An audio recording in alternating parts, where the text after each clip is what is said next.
आज दूसरे वाले लॉकडाउन का आखिरी दिन है। केंद्र सरकार ने ऐलान किया है कि 2 हफ्ते के लिए लॉकडाउन को और बढ़ाया जा रहा है, लेकिन कुछ छूट दी जा रही हैं। और हमने निर्णय लिया है कि केंद्र सरकार ने जो भी छूट, पूरे दिल्ली को केंद्र सरकार ने रेड जोन डिक्लेयर किया है। रेड जोन में केंद्र सरकार ने जितनी छूट अलाउ की है वो सभी छूट हम लोग दिल्ली के अंदर अलाउ करने जा रहे हैं। पहली चीज़ तो ये कि कल से सभी सरकारी दफ्तर खुलने जा रहे हैं, और जो ऐसे स्थान हैं जहाँ पे ज़्यादा पब्लिक गैदरिंग होती है, जैसे cinema hall, mall, gymnasium, sports complex, ये सभी बंद रहेंगे। सोशल, पॉलिटिकल, कल्चरल या किसी भी तरह की अन्य गैदरिंग वो बंद है, वो अलाउ नहीं की जाएंगी। जो धार्मिक संस्थान हैं वो सभी बंद रहेंगे। Cycle rickshaw, auto rickshaw, taxi, cab aggregators, ये सब बंद रहेंगे। नाई की दुकान, barber shop, spas and salons, ये भी बंद रहेंगे। जो गर्भवती महिलाएं हैं उनको, और जो बच्चे 10 साल से कम उम्र के हैं, इन लोगों को घर में रहना चाहिए। उन्हें घर में रहना होगा, क्योंकि इनको कोरोना ज़्यादा होता है, और अगर कोरोना हो जाए तो जानलेवा इनके लिए साबित हो सकता है। तो 4 किस्म के लोग हैं जिन्हें घर में रहना होगा, अनलेस कोई मेडिकल इमरजेंसी ना आ जाए। ऐसा कभी नहीं हो सकता। कोरोना आ गया है, कोरोना रहेगा, कोरोना जीरो हो जाएगा, कोरोना का एक भी पेशेंट नहीं होगा, आगे कोरोना कभी नहीं होगा, ऐसा हो ही नहीं सकता। पूरी दुनिया में नहीं हो रहा, ये संभव ही नहीं है। अब हमें कोरोना से जीने की, कोरोना के साथ जीने की तैयारी करनी पड़ेगी, इसकी आदत डालनी पड़ेगी।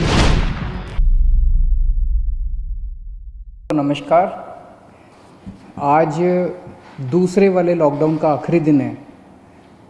केंद्र सरकार ने ऐलान किया है कि 2 हफ्ते के लिए लॉकडाउन को और बढ़ाया जा रहा है, लेकिन कुछ छूट दी जा रही हैं।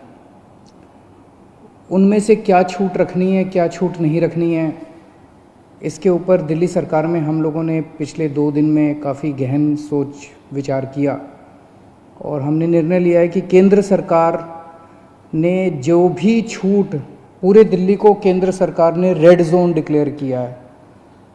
रेड जोन में केंद्र सरकार ने जितनी छूट अलाउ की है वो सभी छूट हम लोग दिल्ली के अंदर अलाउ करने जा रहे हैं। इसका क्या मतलब है, मैं संक्षेप में अभी आपके सामने रखूँगा, लेकिन इसके तुरंत बाद आपको एक डिटेल्ड प्रेस रिलीज़ जारी की जाएगी, जिससे आपको और इसके बारे में, और थोड़ी देर के बाद ऑर्डर्स भी हो जाएंगे इसके बारे में, फॉर्मल ऑर्डर्स, तो आपको पता चल जाएगा कि किस किस क्षेत्र में क्या क्या अलाउ किया जा रहा है। लेकिन एक रूपरेखा मैं आप सब लोगों के सामने रख देता हूँ। पहली चीज़ तो ये कि कल से सभी सरकारी दफ्तर खुलने जा रहे हैं। कई सारे सरकारी, जो एसेंशियल सर्विसेज से डील करते हैं सरकारी दफ्तर, उन एसेंशियल सर्विसेज वाले सरकारी दफ्तर में 100% अटेंडेंस होगी। लेकिन दूसरे सरकारी दफ्तरों में जो एसेंशियल सर्विसेज से डील नहीं करते, वहाँ पे डिप्टी सेक्रेटरी लेवल तक, डिप्टी सेक्रेटरी एंड अबाव 100% आएंगे लोग, और उसके नीचे वाले स्टाफ में 33% स्टाफ आएगा। कल से दिल्ली के सारे प्राइवेट ऑफिसेज खोले जाएंगे, लेकिन प्राइवेट ऑफिसेज केवल 33% स्ट्रेंथ पे काम करेंगे।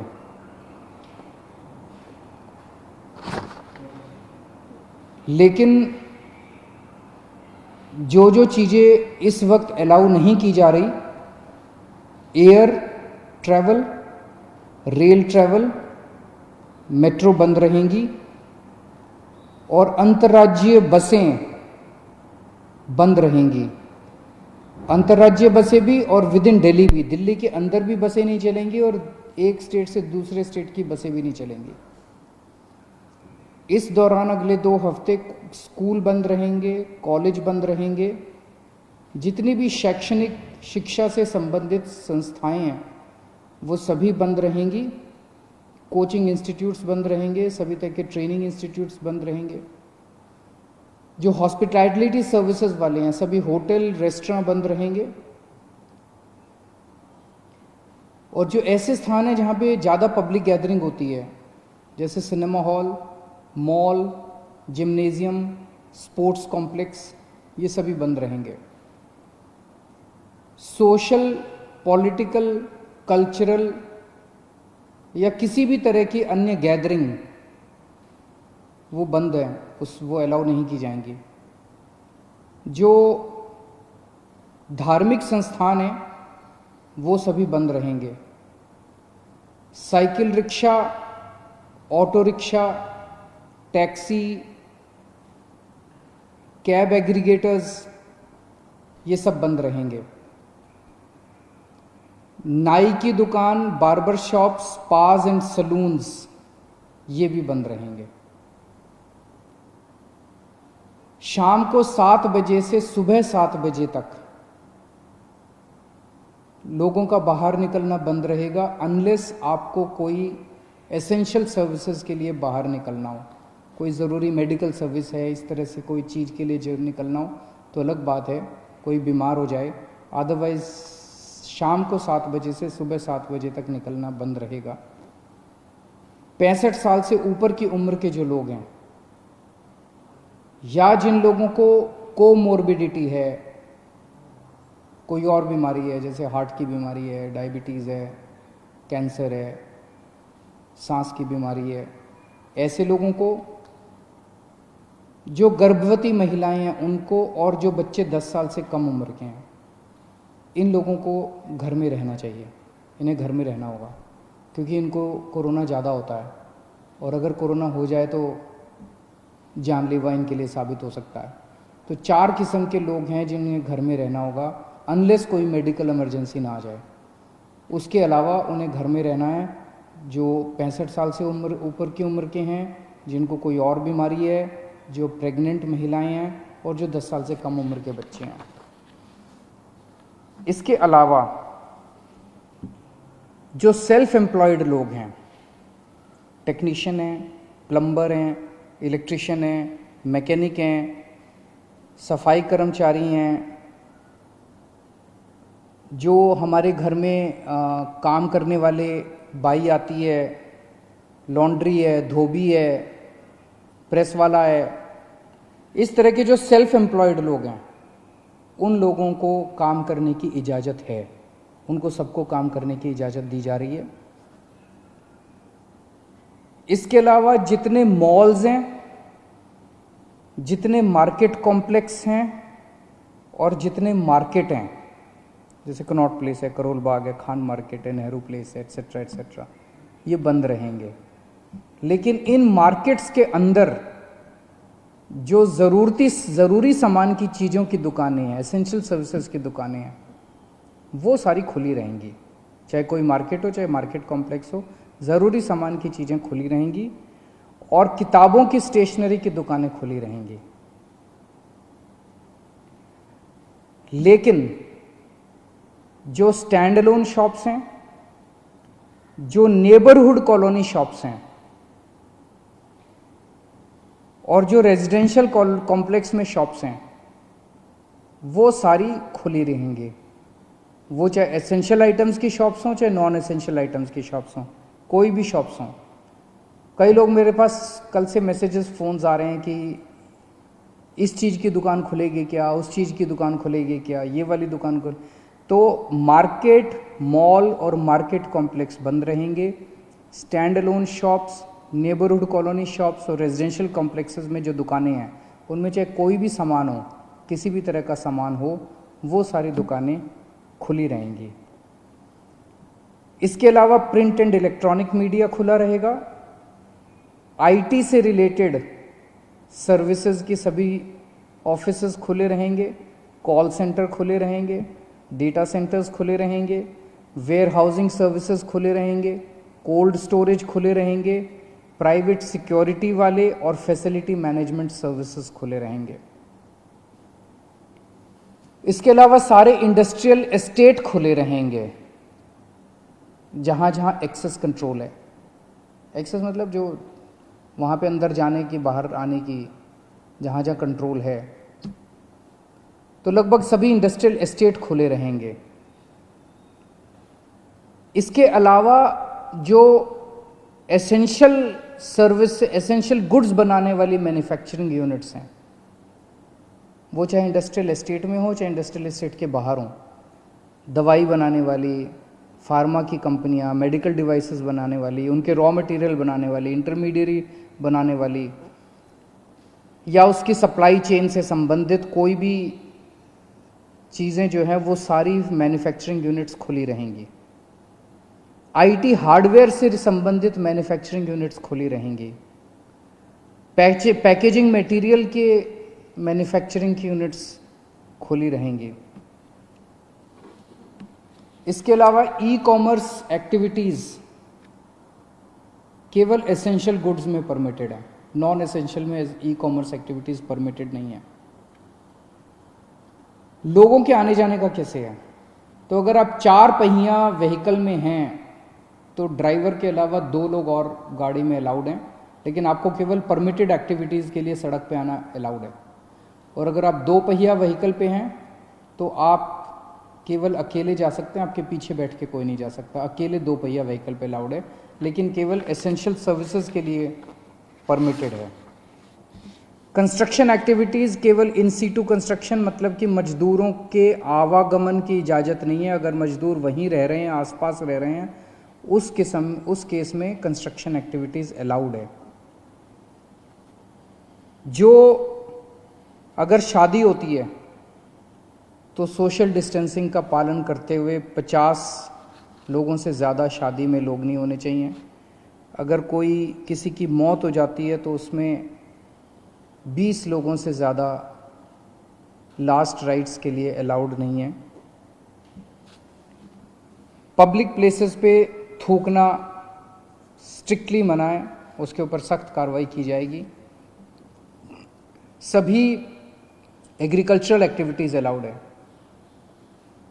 Sowing, harvesting, procurement, marketing, agriculture supply chain से रिलेटेड जितनी भी एक्टिविटीज़ हैं वो सभी अलाउड हैं। फाइनेंशियल सेक्टर से रिलेटेड जितनी एक्टिविटीज़ हैं वो सभी अलाउड हैं। Banks, non banking finance companies, insurance, capital market activities, credit cooperative societies, और जितना गुड्स कैरियर से संबंधित, सामान से संबंधित, यात्रियों का बसें वगैरह अलाउड नहीं है, ऑटो वगैरह अलाउड नहीं है, लेकिन अगर सामान का, गुड्स का ट्रैफिक जो है वो सारा परमिटेड है। इसकी डिटेल्ड प्रेस रिलीज़ अभी जारी कर दी जाएगी और डिटेल्ड ऑर्डर जारी कर दिया जाएगा, जिससे आपको और सारी जानकारी मिल जाएगी। मैंने मोटी मोटी रूपरेखा आप लोगों के समक्ष रखी है, लेकिन मेरा अपना ये मानना है कि लॉकडाउन लागू करना बहुत ज़रूरी था। केंद्र सरकार ने जो 24 मार्च को लॉकडाउन किया वो बहुत ज़रूरी था। उस वक्त अगर हम लॉकडाउन ना करते तो देश के अंदर भयावह स्थिति हो सकती थी, क्योंकि उस टाइम देश कोरोना से डील करने के लिए तैयार नहीं था। उस वक्त हमारे पास पीपी किट्स नहीं थे, टेस्टिंग किट्स नहीं थे, कुछ भी नहीं थे, अस्पताल तैयार नहीं थे, लोग तैयार नहीं थे, सोशल डिस्टेंसिंग का आइडिया नहीं था लोगों को। अब 1.5 महीने के बाद, लगभग 1.5 महीना हो गया, 1.5 महीने के बाद मुझे लगता है कि हम लोग, कम से कम दिल्ली की मैं बात कर रहा हूँ, दिल्ली आज लॉकडाउन खोलने के लिए तैयार है। पूरे दिल्ली को रेड जोन में रखा गया है। अभी तक हमने जितनी भी केंद्र सरकार से गाइडलाइंस आई, अच्छी गाइडलाइंस आई, बहुत अच्छी गाइडलाइंस आई, हमने सबका पालन किया। लेकिन अब पूरे दिल्ली को रेड जोन में कर देने से 2 बड़ी समस्याएं पैदा हो। एक तो जनता को बहुत तकलीफ है, जनता के रोज़गार चले गए हैं, दुकानें बंद हैं, उससे व्यापारियों को बहुत ज़्यादा तकलीफ है, इंडस्ट्री बंद है और बहुत सारी नौकरियां जा रही हैं, लोग दिल्ली छोड़ छोड़ के चले जाएंगे। अब इससे पूरी अर्थव्यवस्था गड़बड़ा गई है और बहुत ज़्यादा दिन हम इसको बर्दाश्त नहीं कर पाएंगे। और दूसरी तरफ जब सारी अर्थव्यवस्था बंद है तो सरकार का रेवेन्यू आना बंद हो गया है। तनख्वाहें कहाँ से देंगे, सरकारें कैसे चलेंगी? बिल्कुल बंद हो गया सरकार का रेवेन्यू आना। पिछले महीने अप्रैल के महीने में हर साल 3,500 करोड़ का रेवेन्यू आया करता था, इस बार केवल 300 करोड़ का रेवेन्यू आया है। इससे तो तनख्वाहें नहीं दी जा सकती, सरकार कैसे चलेगी? तो अब अर्थव्यवस्था का बड़ा संकट पैदा हो रहा है। तो मेरा अपना ये मानना है कि लॉकडाउन के पीरियड को हमें तैयारी करने के लिए, कोरोना की तैयारी करने के लिए इस्तेमाल करना चाहिए था, जिसका हमने भरपूर इस्तेमाल किया। ऐसा कभी नहीं हो सकता। अब कोरोना आ गया है, कोरोना रहेगा, कोरोना जीरो हो जाएगा, कोरोना का एक भी पेशेंट नहीं होगा, आगे कोरोना कभी नहीं होगा, ऐसा हो ही नहीं सकता। पूरी दुनिया में नहीं हो रहा, ये संभव ही नहीं है। अब हमें कोरोना से जीने की, कोरोना के साथ जीने की तैयारी करनी पड़ेगी, इसकी आदत डालनी पड़ेगी। सरकारों को इसकी तैयारी करनी पड़ेगी, जनता को इसकी, हम सबको इसकी तैयारी करनी पड़ेगी, देश को इसकी तैयारी करनी पड़ेगी। आज दिल्ली इसके लिए तैयार है। हमने पर्याप्त उपाय कर लिए हैं, पर्याप्त व्यवस्थाएं कर ली हैं, अस्पतालों का इंतजाम कर लिया है, किट्स का इंतजाम कर लिया, सारी व्यवस्थाएं कर ली हैं।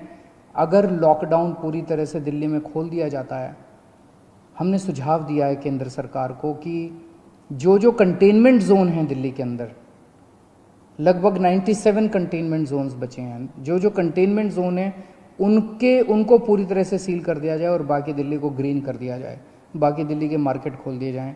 मार्केट में चाहे तो ऑड इवन कर दें, एक दिन ऑड दुकानें खुलेंगी, एक दिन इवन दुकानें खुलेंगी, लेकिन अब दिल्ली को खोलने का समय आ गया है। हम उसके लिए तैयार हैं।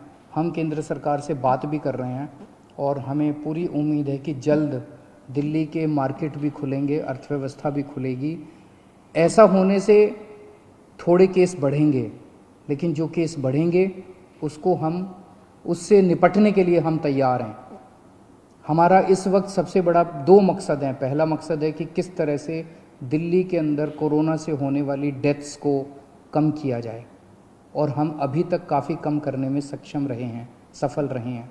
और दूसरा है कि कोरोना को कैसे फैलने से रोका जाए।